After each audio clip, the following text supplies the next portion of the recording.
Oh, I purchased 10 of your books because I handed them out as prizes for my winners in my conference, and they loved it. They loved it. And some who had already gotten your book from the conference, and they went, yes, I'm glad I got another one because now I can give it away because it's a book that is meant to be gifted.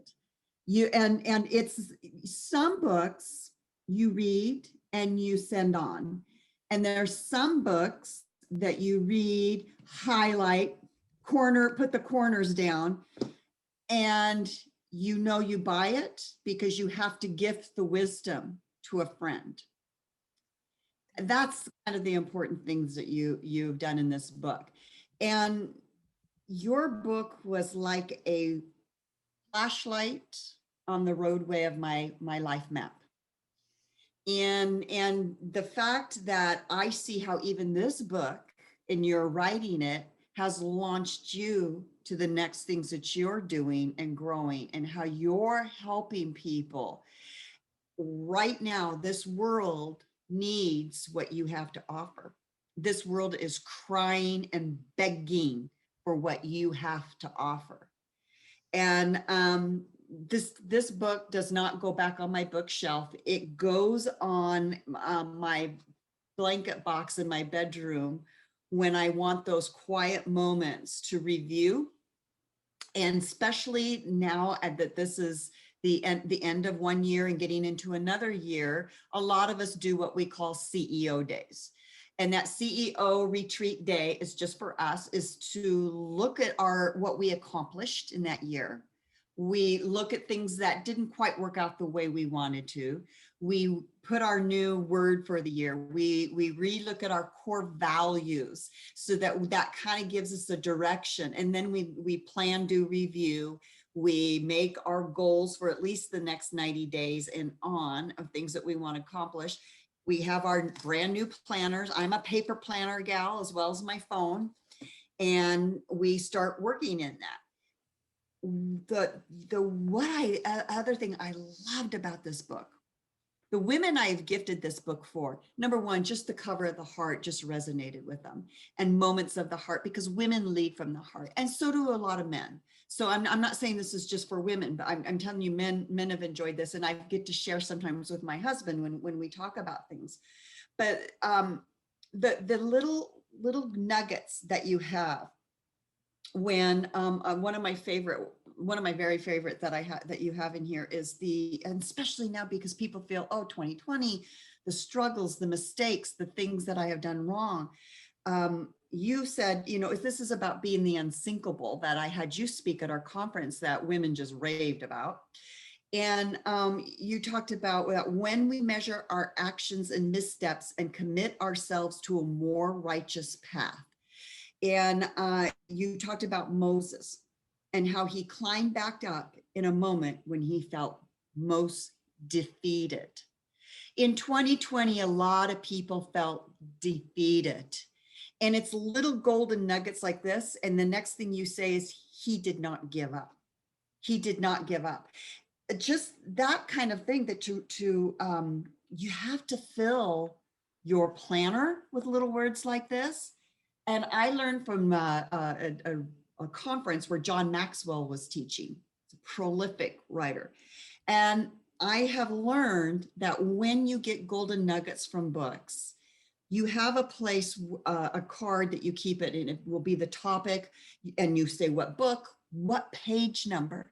So if I'm writing something, if I'm blogging, or if I'm going to give a verbal presentation, and I did on my community page, up to the 25 days up to Christmas, I did a season of meditation and a time for reflection and being still and quiet.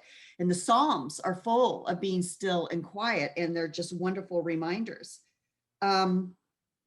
When you talked about also the other thing that you talked about, Passover cleansing. If you are into nutritional cleansing, all of us can use some cleansing at one point or another. I'm a hiker, and I love to go in the woods and do a cleansing of, like, the people call it a forest bath, because it just does. And you said getting rid of that which holds us down, and instead appreciating what we have and what we receive. Starting our day with just this word, what are your gratitudes for the day, will set your mind. All of the best talk about setting that and helping with your intentions. Again, and imagining yourself as a vessel. That's what I do. And there were just, the other thing this book did is it validated to me that I was on a right pathway when you might be questioning. And comfort. Oh my word, what comfort. My sister, she got this book for Christmas, and she's a great reader. And I told her, I said, I love you. And I think this is just one of these books I know you're going to want to order them. You're going to keep it and you're going to order one. But I love how you ended it on your very last page, basically on 170. And this is what I believe all of us are, that we're created in light, right? You talk about, we as humans can bring this divine light into our lives by our thoughts, by our actions, and by our demeanor. This is the type of reminders, these little writings like this is going to go when I start planning out, and this is what I'll start doing all day tomorrow. Beautiful little nuggets from here are going to go in my planner. I don't need somebody else to give me inspirational things. I just need to take information from this book on all 12 months, and I'm going to have that, and it will continue to be that flashlight on my pathway. Oh my God. I love the fact that you bring over and over again about the divine love in us and that we are created for that. Oh And my you're gosh, you make me cry almost. Really. You do. I mean, I'm tearing right here. It's so well, beautiful, it's It's so because beautiful you're that you are sensing and you're feeling literally the emotions that I was going through when I was writing this, and how I wanted to bring light into the world in the time when it was darkness, right? When my sister was suffering with cancer. And I was like, okay, I gotta be positive. I gotta bring the light. We all have the light within us.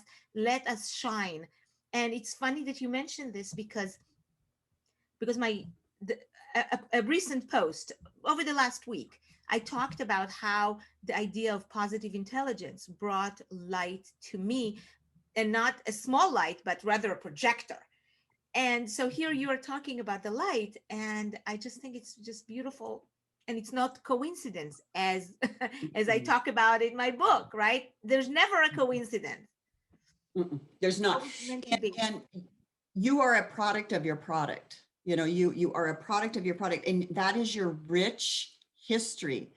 Visiting Egypt like I did a year ago and feeling the Ancient of Days, feeling an energy there that is a historical experience that is in a DNA that goes on down. So there's no ands, buts, or ifs in my mind that you have been divinely led and divinely given the words in this book.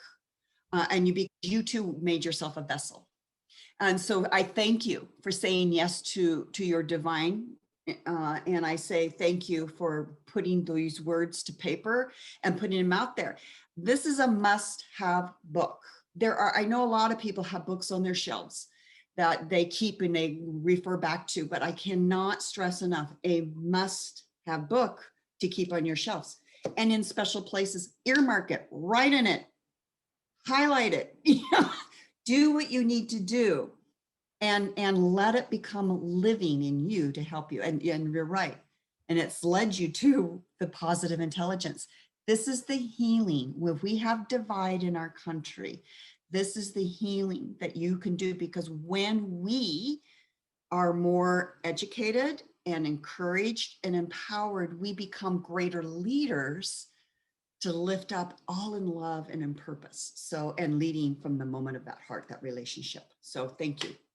Thank you so much. Thank you so much. Well, I'm very sincere. And like I said, I handed out every single one of your books.